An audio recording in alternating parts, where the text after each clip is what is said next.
Assalamualaikum warahmatullahi wabarakatuh. Alhamdulillahi wahdah wassalatu wassalamu ala man la nabiyya ba'dah amma ba'd. Yang saya hormati Ketua Kantor Lazismu Bojonegoro, segenap Dewan Pengurus dan Pengelola Lazismu, dan juga Bapak-bapak Ibu-ibu sekalian jamaah kampusmu, kajian puasa Ramadan Lazismu yang dimuliakan Allah.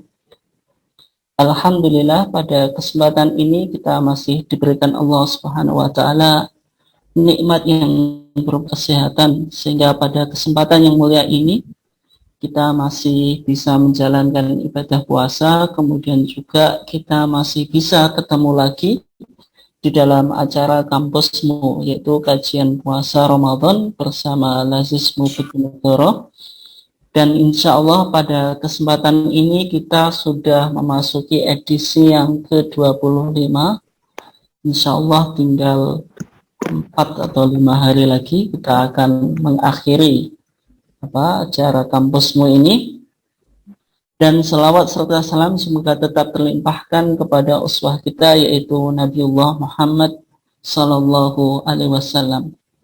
Bapak Ibu sekalian yang dimuliakan Allah, insya Allah pada kesempatan ini kita masih pada topik yaitu tentang review materi kajian kampusmu. Ini insya Allah sudah bagian yang ketiga, yaitu bagian pertama dan bagian kedua sudah kita coba pahami dan kaji ulang secara bersama. Bapak Ibu sekalian yang dimuliakan Allah, jadi semua materi yang kita bahas di dalam kampusmu itu seputar tentang kitabus syiyam dan zakatul fitri, yaitu menggunakan perspektif putusan Majelis Tarjih Muhammadiyah. Kemudian ada 2 sumber, sekedar mengingatkan, ini yaitu HPT jilid 1 yang kita ambil dari kitabus syiyam. Kemudian sumber yang kedua yaitu tuntunan Ramadan. Yang tuntunan Ramadan ini disusun berdasarkan keputusan Kongres Muhammadiyah ke-28 di Medan tahun 1939 dan putusan tarjih dalam Munas Tarjih ke-24 di Malang tahun 2000. Jadi buku kecil ini merupakan komentar atau syarah dari HPT yang pertama. HPT yang pertama tadi, yang jilid pertama ini. Nah, kemudian Bapak Ibu sekalian, ada beberapa masalah yang sudah kita kaji dan kita kemarin sudah sampai pada ini, fadhailul a'mal, yaitu amalan-amalan yang dianjurkan selama berpuasa. Ada beberapa amalan, yang pertama disuruh memperbanyak sedekah. Kemudian yang kedua mudarasatul Quran, melakukan tadarus Al-Quran. Sudah kita bahas apa bedanya tadarus dengan tilawah gitu. Yaitu kemarin sudah kita coba bahas, kalau tilawah itu titik tekannya hanya pada bagaimana kita membaca Al-Quran dengan baik dan benar sesuai dengan tajwid atau sesuai dengan makharijul huruf, atau dengan kita berlatih pada sebuah ilmu yang disebut tahsinu tilawatul Quran, yaitu mempelajari atau memperbagus bacaan Al-Quran. Tetapi kalau tadarus atau mudarasatul Quran itu tidak hanya sekedar bagaimana kita bisa membaca Al-Quran secara tartil, tetapi juga plus tadabbur. Tadabbur itu artinya kita merenungkan dan mengkaji kandungan ayat yang kita baca, sehingga kita betul-betul memahaminya. Kemudian endingnya kita bisa mengaplikasikan apa yang ada di dalam Al-Quran ini di dalam kehidupan kita, yaitu tentang mudarasatul Quran. Jadi kalau kita lihat di dalam fadhailul a'mal yang disampaikan di dalam tarjih ini atau dalam HPT ini, penekanannya bukan sekedar tartil, bukan sekedar tilawah, tetapi pada aspek tadabbur ini. Dan kemudian Bapak Ibu sekalian yang dimuliakan Allah, sekarang kita coba akan lihat kembali tentang sholatul lail. Nah, sholatul lail itu sholat yang biasa dilakukan oleh Rasulullah pada waktu malam. Ya, karena sholat tersebut dilakukan pada waktu malam, maka disebut sebagai sholatul lail. Lail itu artinya malam. Dan sholat ini memiliki beberapa varian nama. Ya, diantaranya tahajud ketika dilakukan setelah tidur. Kemudian juga sholat ini disebut sebagai sholatul witri, karena ketika dilakukan dengan bilangan gasal atau bilangan ganjil. Karena sholatul lail ini kan kita lakukan dengan bilangan ganjil. Dan biasanya witir atau rakaat yang ganjilnya itu di belakang.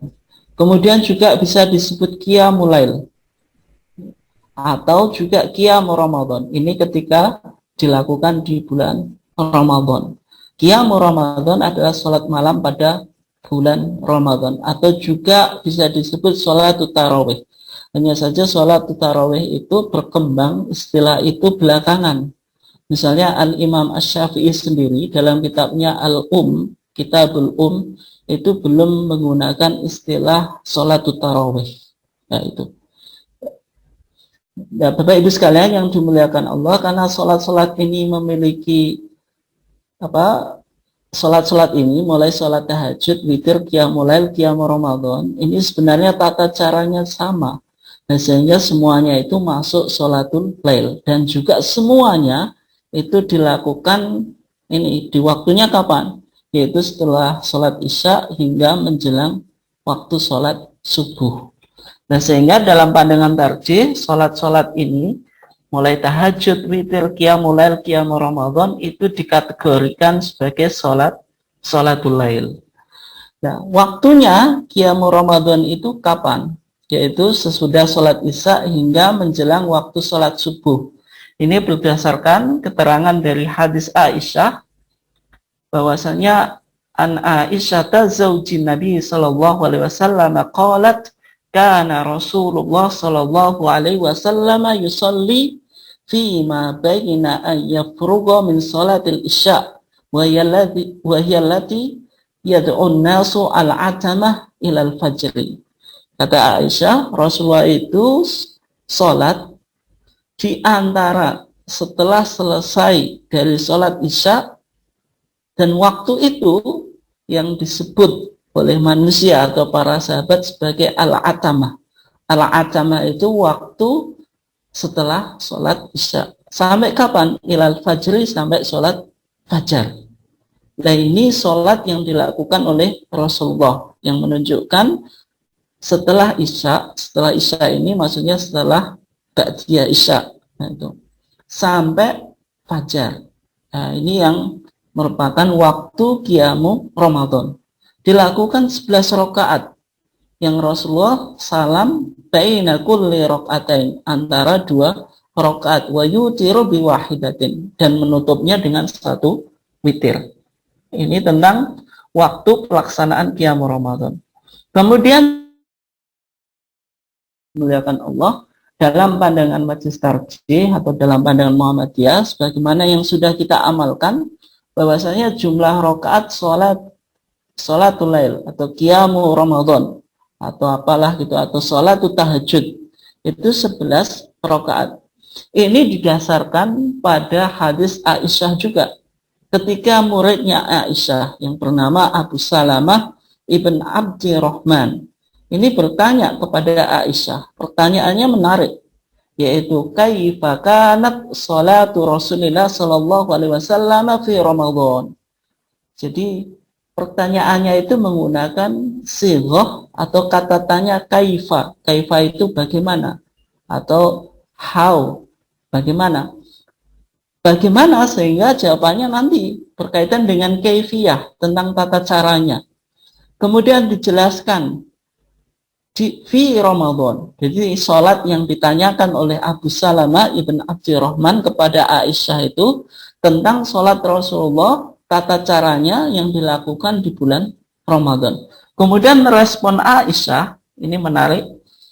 Aisyah meresponnya, maka Rasulullah sallallahu alaihi wasallam yazidu fi Ramadan wala fi ghairihi ala 11 rakaatan.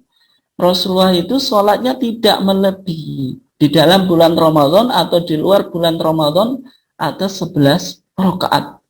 Nah, karena pertanyaan tadi dikaitkan dengan sholat yang dilakukan oleh Rasulullah pada bulan Ramadan, maka jawaban Aisyah menjelaskan yang dilakukan oleh Rasulullah pada bulan Ramadan, kemudian ditambah informasi juga di luar bulan Ramadan juga tidak lebih dari 11 rakaat. Kemudian dijelaskan tentang kaifiyah atau tata caranya ini. Yusolli arba'an falatas al-an husnihina wa tulihina. Rasulullah itu ketika sholat 11 rakaat itu sholatnya 4 rakaat. Dan jangan engkau tanya tentang baiknya dan panjangnya. Thumma yusolli arba'an falatas al-an husnihina wa tulihina thumma yusolli thalathan. Kemudian Rasulullah sholat 4 lagi. Kemudian ditutup dengan 3 witir. Artinya kaifiyahnya 11 rakaat itu dilakukan dengan 4 plus 4 kemudian plus 3 witir. Nah, hadis ini hadis yang penting untuk kita pahami karena hadis ini yang menjadi dasar amalan yang berkembang di kalangan warga Muhammadiyah yang mana kita meyakini bahwasanya jumlah rakaat qiyamul Ramadan atau sholatul lail itu hanya 11 rakaat. Berdasarkan hadis Aisyah, ketika Aisyah ditanya oleh seorang muridnya yang bernama siapa? Abu Salamah ibn Abdirrahman. Ini. Nah, kemudian Bapak Ibu sekalian yang dimuliakan Allah, kalau kita coba pahami tentang hadis tadi, ketika Aisyah ditanya tadi, siapa yang penanyanya? Yaitu muridnya Abu Salamah ibn Abdirrahman. Pertanyaannya, kaifa kanat salatu Rasulullah sallallahu alaihi wasallam fi Ramadan? Bagaimana salatnya Rasulullah sallallahu alaihi wasallam di dalam bulan Ramadan?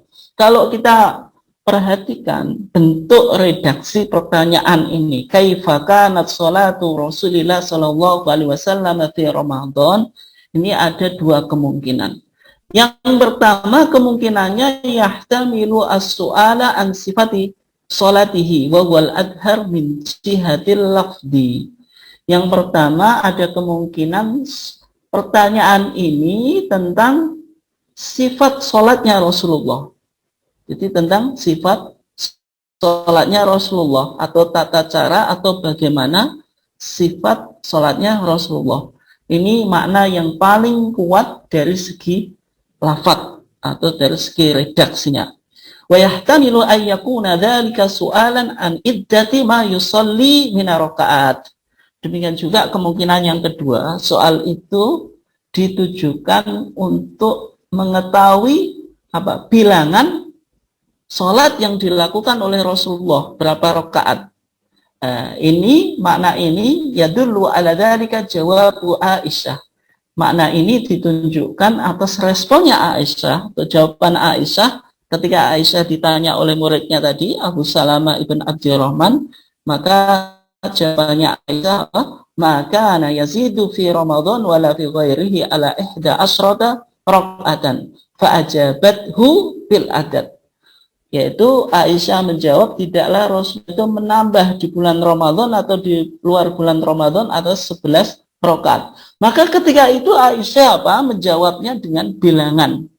Maksudnya bilangan berapa? 11.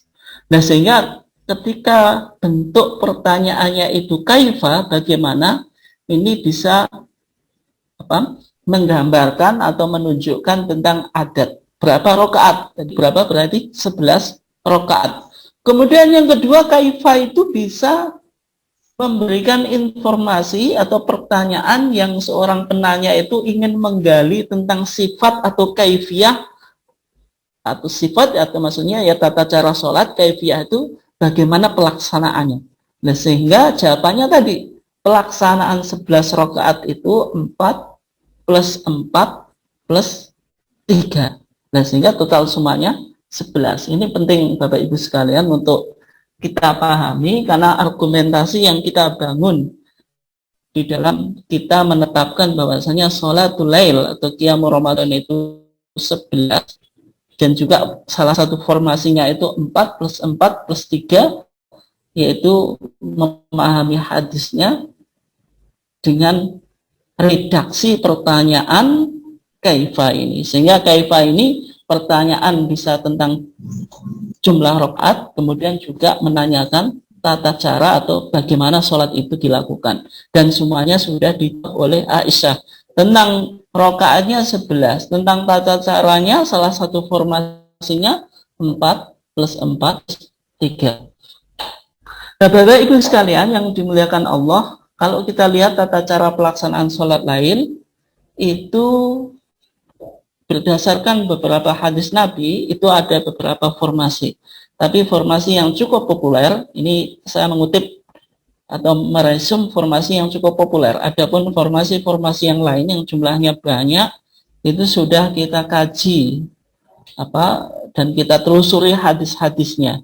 Jadi resume saya ini hanya menampilkan formasi yang populer dilakukan di masyarakat, yaitu yang pertama atau populer dilakukan di kalangan warga Muhammadiyah, yaitu 11 rakaat itu dilakukan 4 plus 4 plus 3, yaitu 11 rakaat. Ini berdasarkan hadis Bukhari dan Muslim. Nah, kemudian yang kedua yaitu 2 rakaat. Ini 2 rakaat sholat iftitah atau rakaatain khafifatain, 2 rakaat yang ringan plus 2 plus 2 plus 2 plus 2 plus 2 plus 1, sehingga jumlah totalnya berapa? 11. Mohon maaf, 13. Kenapa kok 13? Ya karena tadi dengan menambahkan 2 rakaat sholat iftitah di awalnya, sehingga total semuanya berapa? 13.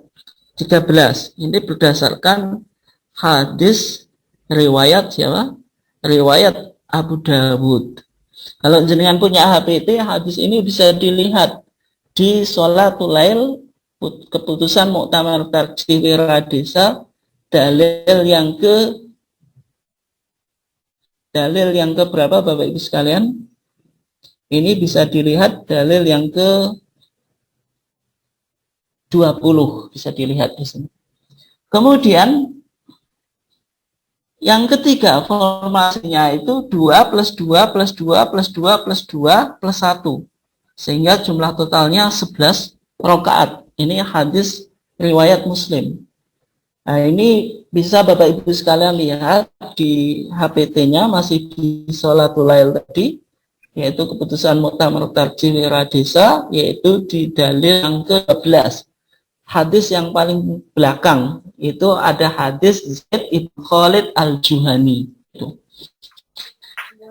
Nah, ini bisa dilakukan.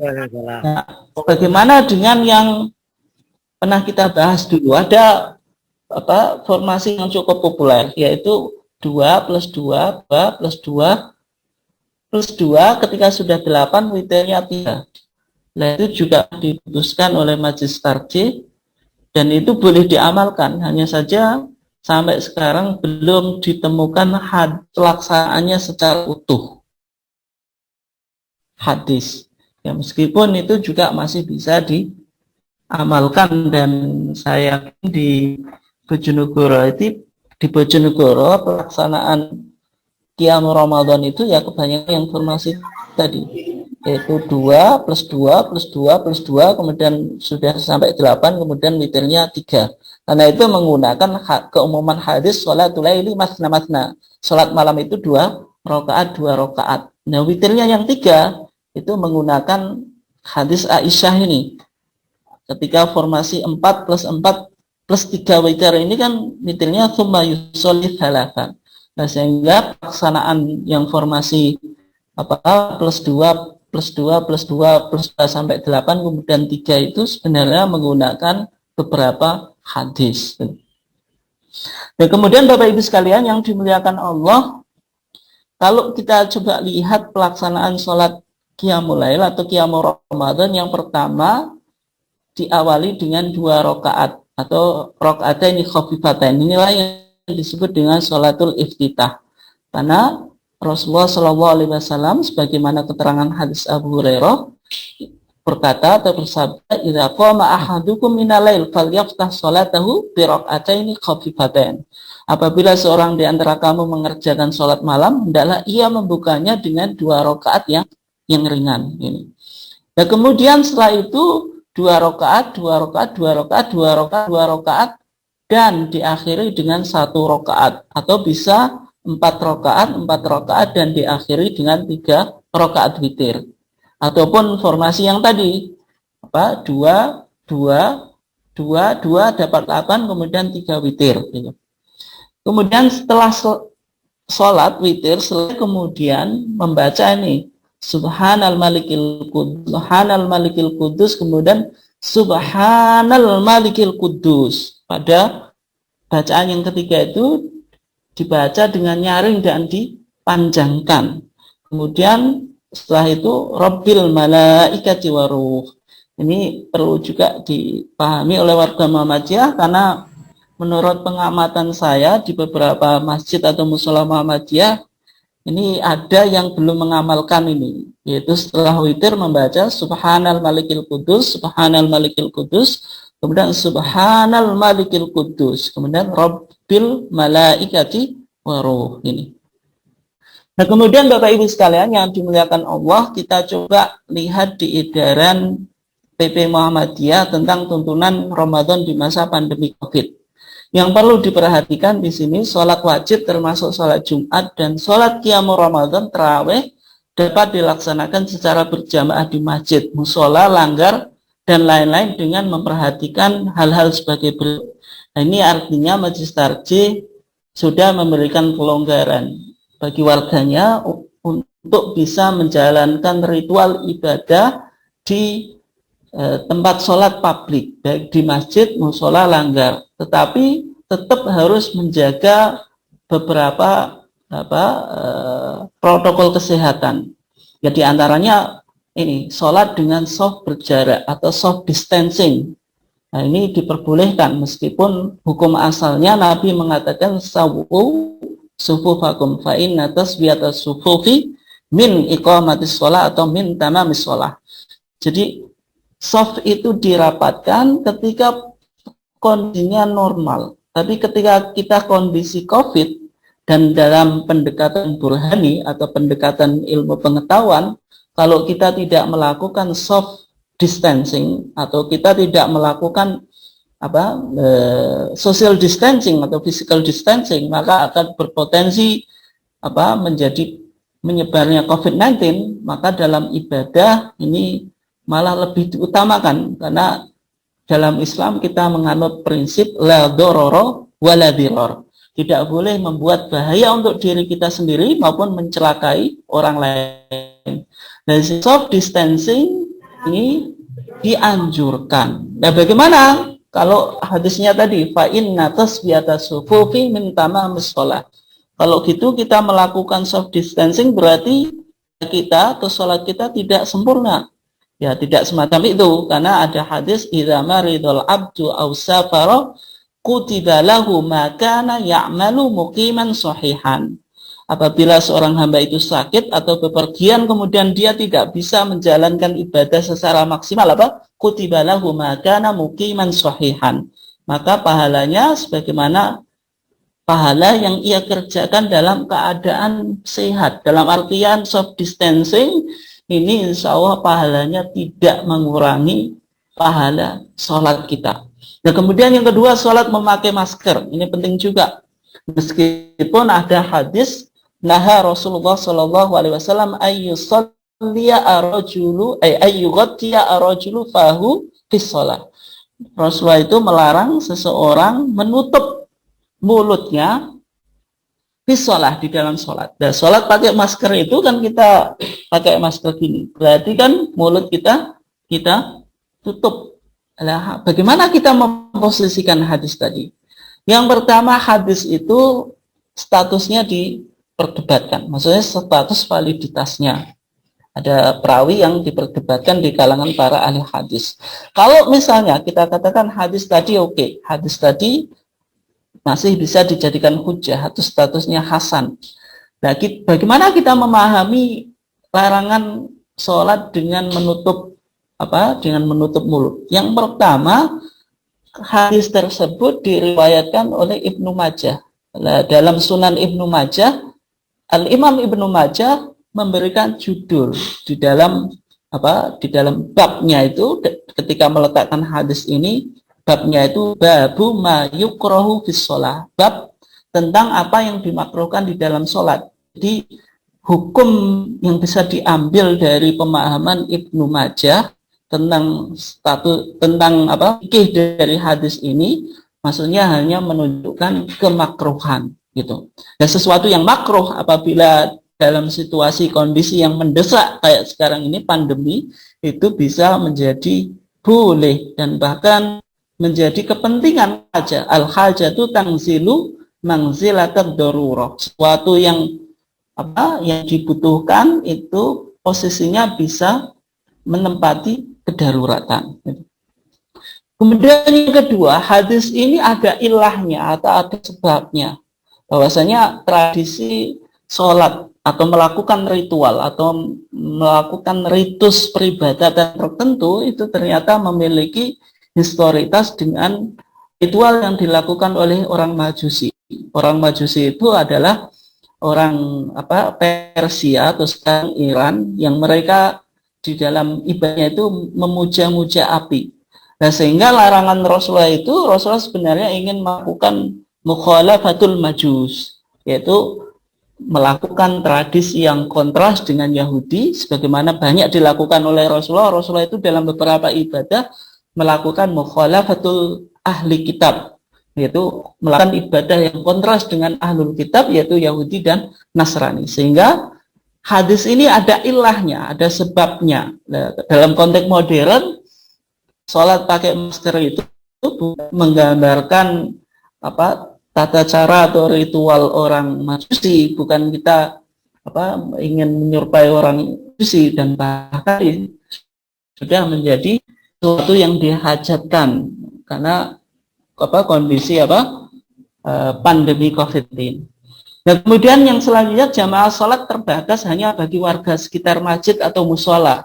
Nah, ini penting Bapak Ibu sekalian untuk diperhatikan ketika warga Muhammadiyah menjalankan ibadah di musola dan di masjid, itu ya sebaiknya jamaahnya hanya dibatasi pada warga sekitar, sehingga jangan sampai orang asing yang kita tidak tahu jejaknya, apakah dia terpapar COVID atau tidak, itu kemudian masuk di tempat kita. Kemudian membatasi kuantitas atau jumlah jamaah maksimal 50% dari kapasitas tempat atau sesuai arahan dari pihak yang berwenang. Jadi perlu diperhatikan, jangan sampai kita masih pandemi malah jamaahnya membludak, kemudian tidak memperhatikan soft distancing tadi, soft berjarak, kemudian sholatnya nggak pakai masker, ini nanti berisiko.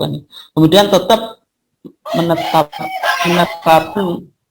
prokes, protokol kesehatan, mulai cuci tangan, pakai masker, tidak berjabat tangan dan sebagainya, itu diantara yang dianjurkan. Kemudian warga atau jamaah yang ingin tetap melaksanakan kegiatan ibadah di rumah bersama keluarga seperti sholat wajib, sholat qiyamul Ramadan, menghindarkan diri dari penyebaran wabah COVID-19 tetap diperbolehkan. Nah, kenapa kok Muhammadiyah memberikan ruang bagi warganya untuk tetap boleh melakukan ibadah di rumah? Ya karena pandemi ini kan belum berakhir, sehingga Muhammadiyah sebagai bentuk kehati-hatian, tindakan preventif, ya ini ijtihadnya lebih diarahkan pada al-ijtihad al-istislahi, yaitu bagaimana dalam menjalankan syariat itu betul-betul dipahami bahwasanya semua syariat itu intinya tujuannya untuk tahqiqil masalihil ibad, yaitu untuk merealisasikan kemaslahatan hamba. Sebagaimana ketika Muhammadiyah mendefinisikan ma huwa din, agama itu apa? Maka di sana dikatakan agama itu sumbernya Al-Quran dan hadis, isinya awamir, perintah-perintah, nawahi, larangan-larangan, kemudian irsadat, petunjuk. Tapi lisolihil ibad dunyahum wa ukhrahum. Dijelaskan tujuan agama itu untuk merealisasikan kemaslahatan hamba baik di dunia dan di akhirat. Nah, ini tentang edaran PP Muhammadiyah tentang tuntunan Ramadan di masa pandemi COVID-19. Nah, kemudian Bapak Ibu sekalian yang dimuliakan Allah, bagaimana tentang pelaksanaan i'tikaf dalam kondisi pandemi COVID-19? Ya, kalau masyarakat yang di sekitar tempat tinggalnya ada penularan COVID-19, maka i'tikaf itu dilakukan tidak di masjid karena belum steril dari penularan COVID-19, tapi bisa dilakukan di masjid atau tempat sholat di rumah, atau mungkin ya di rumah saja gitu. Kalau masih bingung dong, di rumah saya ada masjid tempat sholat atau tidak, ya pokoknya i'tikaf di rumah, maksudnya dengan ya, sebenarnya hukum asal i'tikaf itu ya harus di masjid, karena wala tubashiruhunna wa antum akifuna fil masajid. Tapi karena situasi kondisi yang tidak memungkinkan, ya maka kita di rumah tetap dianjurkan untuk melakukan aktivitas-aktivitas ibadah yang kita lakukan pada waktu i'tikaf, misalnya ya baca Quran, kemudian memperbanyak sholat, kemudian memperbanyak zikir, memperbanyak istighfar, ataupun membaca buku-buku agama. Nah, kemudian masjid atau tempat sholat di rumah bisa digunakan untuk berdoa, berzikir, membaca Al-Quran, sholat sunnah, maupun sholat wajib dalam kondisi darurat. Kenapa? Karena seperti ketika terjadi wabah penyakit, hujan deras yang tidak memungkinkan ke masjid, atau kesulitan seperti yang dilakukan oleh Itban ibn Malik, atau yang dialami oleh Itban ibn Malik. Nah, dalam riwayat Al-Imam Bukhari, pernah tercatat bahwasanya memindahkan lokasi sholat itu pernah diperbolehkan oleh Rasulullah kepada seorang yang bernama Itban ibn Malik al-Ansori. Yang Itban ibn Malik al-Ansori ini pernah meminta izin secara khusus kepada Nabi untuk menjadi imam di rumahnya. Maksudnya tidak melakukan sholat di masjid. Tapi karena ada alasan, ini penting. Karena ada alasan. Kalau kita lihat alasannya apa? Itban ibn Malik al-Ansori ini ia sering menjadi imam sholat kepada jamaahnya, yaitu kaumnya, yaitu Bani Salim.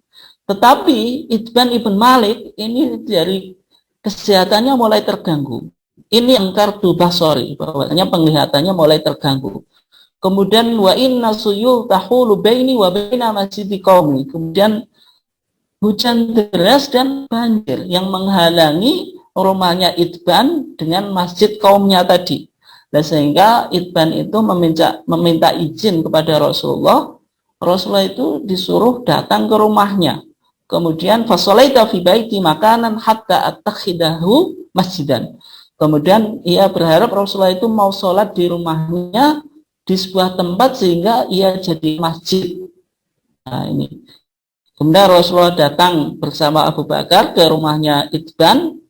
Kemudian sama Itban diizinkan masuk dan Rasulullah tidak duduk tapi langsung mengatakan aina tuhibbu an usalliya min baitik, ya Itban, di mana engkau suka aku sholat di rumahmu. Maka Itban mengisyaratkan kepada sebuah tempat yang ia menghendaki untuk dijadikan tempat sholat. Maka Rasulullah sholat, kemudian Itban dengan Abu Bakar itu sholat di belakangnya dan seterusnya. Ini artinya Rasulullah itu pernah membolehkan Itban ibn Malik al-Ansori untuk menjadikan rumahnya itu sebagai masjid, tapi karena ada alasan-alasan tadi, alasan kesehatan dan juga alasan tadi banjir yang menghalangi Itban ibn Malik ini untuk menjadi imam di kaumnya. Nah, kalau kita perhatikan pandemi Covid ini ancamannya lebih serius daripada apa yang dialami oleh Itban ibn Malik al-Ansori. Kalau yang dialami oleh Itban ibn Malik al-Ansori ini kan ancamannya hanya banjir, kemudian gangguan penglihatan. Dan kalau pandemi ini ancamannya nyawa. Dan sehingga ijtihad Majelis Tarjih betul-betul ingin memproteksi atau hifdzun nafs, protection of life, memproteksi jiwa gitu. Nah, kemudian Bapak Ibu sekalian dimuliakan Allah, kita coba lihat sekilas tentang zakatul fitri. Nah, zakat fitri itu diwajibkan atas semua orang muslim, kan gitu. Setiap orang muslim itu diwajibkan mengeluarkan zakat fitri, baik hamba, merdeka, laki-laki, perempuan, besar atau kecil, minal muslimin. Ini dalil diwajibkannya.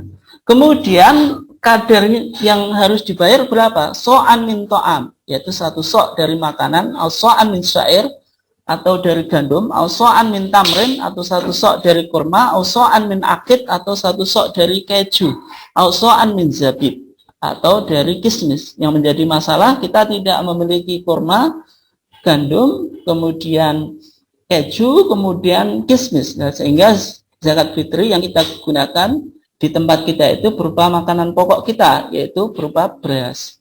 Nah, keadaannya berapa? 1 sok itu. Nanti kita coba lihat kenapa beras, karena dikiaskan dengan atau dianalogikan dengan makanan-makanan pokok yang ada di zaman Rasulullah. 1 sok itu sama dengan kurang lebih 1/6 liter Mesir, sama dengan 2.167 gram. Ini kalau berdasarkan timbangan gandum. Tapi kalau di suatu daerah tidak ada gandum, misalnya di negara kita yang ada beras, maka wajib untuk menambah dari ukuran tersebut. Maka untuk kehati-hatian digenapkan menjadi kurang lebih 2,5 kilogram.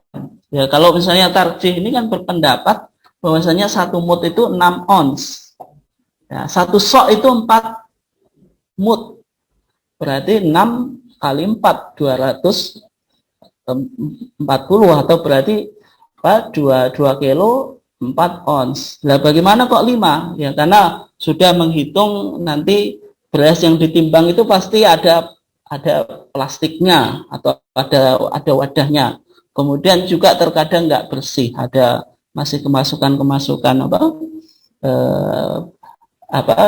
batu-batu kecil itu atau kerikil, ya, sehingga digenapkan 2,5 kilogram. Nah, bagaimana kalau sekarang muncul pandangan yang 3 kilo? Ya, Bapak Ibu sekalian, boleh-boleh saja membayar zakat fitri, misalnya 3 kilo itu juga baik, kan? Tapi Majelis Tarjih berpandangan sampai sekarang masih 2,5 kilo ini minimal. Kalau dilebihkan misalnya 3 kilo, ya silahkan, itu lebih baik juga.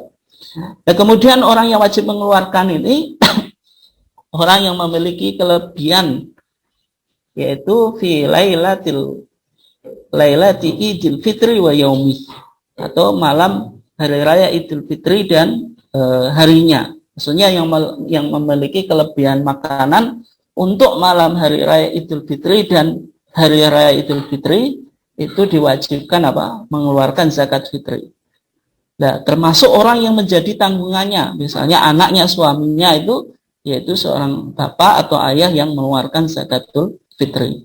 Nah, kemudian orang yang berhak menerima zakat fitri, kalau kita lihat hadis Ibnu Abbas, maka di sini zakat fitri itu dikatakan wa tu'matan lil masakin, sebagai makanan bagi orang miskin, seolah-olah mengindikasikan zakat fitri itu prioritasnya yaitu fakir miskin. Nah, sehingga dalam tarjih, ya, zakat fitri itu diprioritaskan kepada fakir miskin. Nah, kalau sisanya apakah boleh dibagikan di luar fakir miskin? Itu boleh. Karena melihat ini, karena namanya zakat itu berarti kayak innama shadaqatu lil fuqara wal masakin wal amilin dan seterusnya itu. Maksudnya apa? Zakat fitrah itu karena disebut zakat berarti itlaqul juz wa iradatul kul. Yang dikehendaki ini wa tu'matan lil masakin ini, Rasulullah itu hanya menyebut bagian dari zakatul fitri, yaitu pada orang-orang miskin, tapi bukan berarti Rasulullah tidak membolehkan selain miskin, tapi tetap tadi diprioritaskan kepada fakir miskin. Nah, kemudian waktu pelaksanaan zakat fitri, waktu pelaksanaan atau penarikan zakat fitri itu mulai dikeluarkan pada bulan Ramadan. Jadi pada bulan Ramadan itu sudah boleh. Bapak Ibu sekalian, sekarang misalnya ingin membayar zakatul fitri, ya boleh. Sehingga Lazismu atau lembaga-lembaga zakat yang lain ya sudah memberikan pelayanan bagi Bapak Ibu sekalian yang ingin membayar zakatul fitri. Tetapi selambat-lambatnya harus sudah dikeluarkan sebelum sholat Id, yaitu tanggal 1 Syawal, sebagaimana hadis Ibnu Abbas itu. Ini hadis Ibnu Abbas dikatakan, man addaha qabla sholati fa hiya zakatun maqbulah wa man addaha ba'da sholati fa hiya shadaqatun minas shadaqat. Siapa yang mengeluarkan zakat fitrah itu sebelum sholat, maka dia zakat yang makbulah, yang diterima. Tapi yang mengeluarkannya setelah sholat, maka hanya sedekah dari beberapa sedekah. Nah, kemudian yang kedua, kenapa kok dibolehkan membayar sebelum jatuh temponya? Ya karena ada hadis dari Ali bahwasanya Al-Abbas ibn Abdul Muthalib itu pernah bertanya kepada Nabi tentang menyegerakan membayar sedekah atau zakat. Maka farakhasalahu fi dzalik, maka Rasulullah memberikan rukhsah tentang itu. Dan kemudian waktu pembagian bagi panitia itu sebisa mungkin ya membagikannya sebelum sholat Id, tetapi dalam kondisi-kondisi tertentu. Misalnya sangat kesulitan, ada berbagai macam kendala yang dialami oleh panitia sehingga zakat fitri itu misalnya tidak bisa dibagikan sebelum sholat Id. Maka dalam pandangan tarjih dibagikan setelah Id oleh kepanitiaan tersebut boleh, karena agama itu pada dasarnya menghendaki kemudahan. La yukallifullahu nafsan illa wus'aha. Kemudian juga kaidah al-masyaqqatu tajlibut taisir. Sesuatu yang susah itu bisa mendatangkan kemudahan. Maka jika tidak memungkinkan, misalnya kepanitiaannya sangat tidak mungkin karena berbagai macam problem dan kesulitan yang dialami, sehingga zakat fitrah itu tertunda pembagiannya sebelum sholat Id, sehingga harus dibagikan setelah Id, itu tetap hukumnya sah tadi. Nah kemudian ini yang Bapak Ibu sekalian, yang terakhir yang perlu kita pahami, zakatul fitri kalau kita lihat ada tujuan dan fungsi. Tujuannya tadi dua. Yang pertama tuhratan lisoin, sebagai alat purifikasi orang yang berpuasa. Maksudnya pembersih kekurangan puasa kita. Yang kedua wa tu'matan lil masakin, sebagai pemberi makan orang miskin. Nah, karena wa tu'matan lil masakin, maka dibagikan menjelang atau pada hari Idul Fitri. Nah, sehingga zakat fitrah itu ya salah satu intinya bagaimana mencukupi orang fakir dan miskin di hari raya sehingga mereka tidak meminta-minta. Kita berada di hari kegembiraan, jangan sampai saudara-saudara kita yang miskin ini masih meminta-minta. Berarti kita belum sharing kebahagiaan. Ini kalau segi tujuan. Kalau segi fungsi kita bisa lihat. Fungsinya apa? Menghilangkan kesenjangan sosial. Ini yang penting. Fungsi zakat itu menghilangkan kesenjangan sosial. Sehingga kalau menghilangkan kesenjangan sosial harus dilihat. Berarti bisa zakat itu harus bisa mengubah status mustahik menjadi muzaki. Yang diharapkan dari zakat ini, orang yang mustahik pada tahun ini ke depan sudah menjadi muzaki. Yang kedua, karena fungsi zakat itu menghilangkan kesenjangan sosial, berarti zakat harus bisa menjamin kehidupan. Sehingga terobosan ijtihad Majelis Tarjih sekarang ini di dalam pembaruan pendistribusian zakat itu membolehkan zakat fitri itu diberdayakan, dimodalkan di dalam usaha-usaha yang produktif dan dibagikan sepanjang tahun gitu. Ini boleh. Tetapi tetap harus diperhatikan tadi. Jangan sampai dengan semangat memodalkan tetapi di hari raya Idnya fakir miskinnya terabaikan karena semuanya dimodalkan. Itu tentu tidak benar. Maksudnya ini sisa-sisa zakat yang diberikan di hari raya Id ini, sisanya kalau masih ada sisa itu boleh diperdayakan, diwujudkan di dalam usaha-usaha yang produktif sehingga berkembang, sehingga bisa dibagikan sepanjang tahun. Nah, kalau kita lihat pandangan ulama, jumhur ulama Malikiyah, Syafi'iyah, Hambaliyah mengatakan waktu wajib mengeluarkan zakat fitrah itu merupakan kewajiban yang dibatasi waktunya atau wajib mudhoyak, yaitu kapan? Yaitu sejak terbenam matahari pada akhir bulan Ramadan hingga sebelum dilaksanakan sholat Id. Nah kalau mazhab Hanafiyah pengikut Imam Abu Hanifah mengatakan waktu wajib mengeluarkan dan mendistribusikan zakat fitri merupakan wajib muwasa. Wajib muwasa itu wajib yang longgar, yaitu tidak dibatasi waktunya. membayar zakat fitri sebelum sholat id itu bukan syarat sah, tetapi anjuran saja untuk memastikan terpenuhinya kebutuhan fakir miskin pada sholat idul fitri. Nah, ini artinya wajib apa? Muasa. Nah, kalau ditekankan tadi sebelum sholat itu hanya lil istihbab, menunjukkan apa? Kesunahan saja menurut Hanafiyah. Nah, bagaimana pandangan tarjih? Tarjih berpandangan atau tarjih Muhammadiyah berpandangan pembayaran zakat fitri itu maksimal sebelum selesai pelaksanaan sholat id. Jadi bagi muzaki itu dianjurkan semaksimal mungkin apa? Membayar zakatul fitri itu sebelum melaksanakan sholat idul fitri. Tetapi pendistribusiannya itu bisa kapan saja sepanjang tahun sesuai dengan keadaan dan keperluan.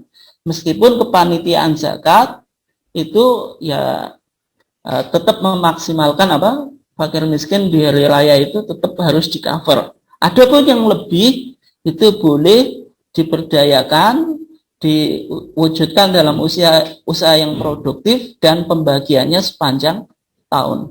Demikian Bapak Ibu sekalian yang dimuliakan Allah, kajian kali ini. Untuk berikutnya saya kembalikan ke Pak Budi. Baik, terima kasih Ustadz atas penjelasannya. Berikutnya kita buka untuk sesi tanya jawab. Kami persilahkan kepada Bapak Ibu yang ingin menyampaikan pertanyaan. Monggo.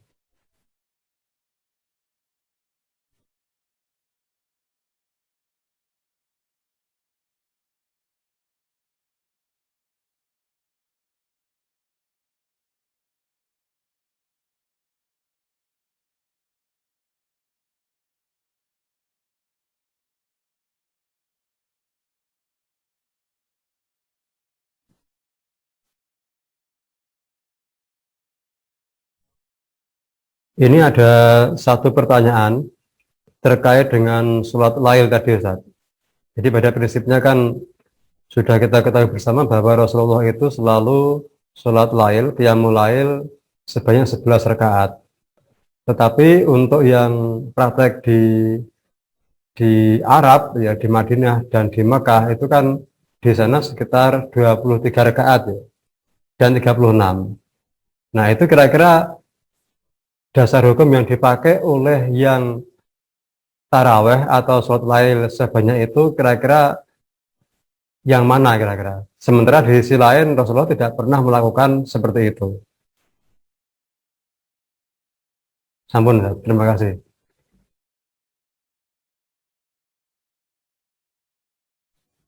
Ya, terima kasih atas pertanyaannya. Ya, memang sering muncul pertanyaan bahwasanya praktek sholat tarawih di negara-negara Islam, misalnya Arab Saudi, baik di Masjidil Haram atau Al-Masjid An-Nabawi itu sekarang 23, tidak 11 rakaat. Ya, gitu. Kemudian juga di Mesir, di Masjid Al-Azhar. Semuanya ini masjid yang klasik, itu juga 23, tidak 11. Sedang yang dipahami oleh Muhammadiyah berdasarkan ditanya oleh seorang muridnya yaitu Abu Salamah ibn Abdurrahman tentang sholatnya Rasulullah di bulan Ramadan, maka menjawab tidak lebih dari 11 rakaat. Nah, kenapa kok Muhammadiyah berpandangan semacam ini? Yang pertama, memang dari segi hadisnya ini rawahul Bukhari, yaitu diriwayatkan oleh Imam Bukhari, dan juga banyak hadis dari Aisyah dan semuanya sahih. Ada beberapa formasi, dari beberapa formasi itu ya 11. Kalau Aisyah menyebutkan 13 itu karena menghitung 2 rakaat sholat iftitah itu dihitung, sehingga 11 plus 2 menjadi 13. Nah, bagaimana tentang 20? Nah, sudah pernah kita kaji bahwasanya 20 itu ada beberapa hadis, diantaranya Yazid ibn Ruman pada masa kekhilafan Umar ibn Khattab, ketika Umar ibn Khattab menunjuk Ubay ibn Ka'ab dan Tamim Ad-Dari untuk mengimami itu, di sana dikatakan yaqumuna bi isrina rakaatan, yaitu melakukan sholat 20 rakaat. Ternyata hadis ini dhaif. Itu pun diakui oleh Imam Malik. Dan bahkan diakui juga oleh Imam Suyuti dan Ibnu Hajar al-Asqalani. Imam Suyuti dan Ibnu Hajar al-Asqalani ini ulama hadis dari madhab Syafi'i.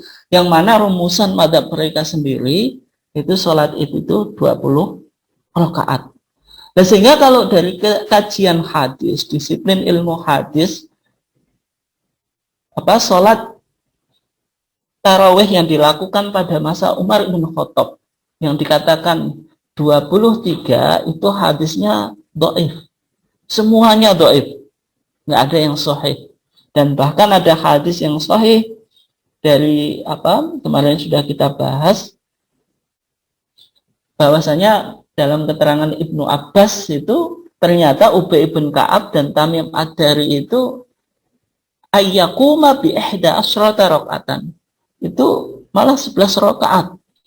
Nah, sehingga dari sini, dari beberapa keterangan hadis ini, pandangan tarjih tetap, karena kita memahami agama itu kan merujuk pada Al-Quran dan Sunnah. Kita mencari praktek ibadah yang dilakukan oleh Rasulullah. Dan ternyata yang dilakukan Rasulullah itu menurut keterangan hadis Aisyah tadi 11. Tidak ada satu keterangan pun yang mengatakan Rasulullah itu sholatnya lebih dari 11. Dan ternyata apa yang disandarkan kepada Umar bin Khattab, bahwasanya ketika Umar bin Khattab menuju Ubay bin Ka'ab dan Tamim Ad-Dari itu untuk sholat tarawih 20 rakaat, itu ternyata hadisnya pun dhaif. Nah, bagaimana praktek yang dilakukan oleh mayoritas umat Islam tadi di Masjid Nabawi, yaitu di Madinah Munawwarah, kemudian di Masjidil Haram di Mekah. Kenapa kok 20 atau tambah witir 23? Ya karena mereka secara umum mengikuti mazhab Hambali. Karena dalam pandangan mazhab Hambali atau Hanabilah dengan mazhab Syafi'i itu salat tarawih ya 20, kalau witir berarti 23. Dan sedang mazhab Maliki itu 36, kemudian witirnya 3, berarti 39. Nah, kenapa kok tarjih atau Muhammadiyah itu keluar dari pandangan madhab? Ya karena mengikuti dalil tadi. Ketika pandangan madhab ternyata dalil-dalil yang digunakan dianggap tidak begitu kuat, maka tarjih menggunakan hadis yang lebih sahih. Ya kira-kira demikian. Ya, baik, terima kasih atas penjelasannya Ustadz. Karena waktu sudah masuk maghrib, maka untuk kajian pada hari ini kita cukupkan sekian. Terima kasih. Billahi taufiq wal hidayah. Wassalamualaikum warahmatullahi wabarakatuh.